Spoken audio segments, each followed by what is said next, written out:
আল্লাহ রাব্বুল আলামিন চ্যালেঞ্জ করে দিলেন, তোমাদের যদি এ কোরআনের সন্দেহ হয় তাহলে তোমরা কোরআনের মতন একটি কোরআন তোমরা বানিয়ে নাও।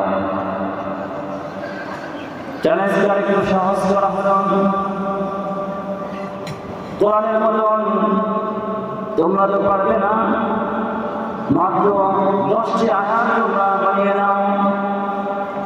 অতঃপর যখন তারা এটাও পারল না, তারা আরেকটু চ্যালেঞ্জকে সহজ করে দিলেন, وَإِن كُنتُمْ فِي رَيْبٍ مِّمَّا نَزَّلْنَا عَلَىٰ عَبْدِنَا فَأْتُوا بِسُورَةٍ مِّن مِّثْلِهِ।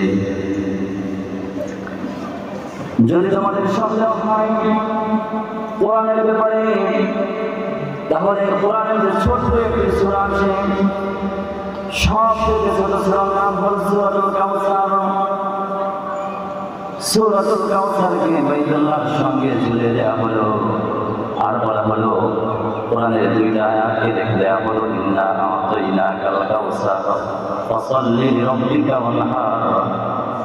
একটা আয়াত মাত্র বাকি রাখা হলো, তোমরা এই আয়াতটাকে কেমন করো, তোমরা একটু এখানে আবৃত্তি করো। বড় বড় সাহিত্যিক তারা সারেন্ডার করলেন আর বললেন শেষ পর্যন্ত এটা কোনো মানুষের কথা হতে পারে না, একমাত্র আল্লাহ রাব্বুল আলামিনের কথা। সুবহানাল্লাহ।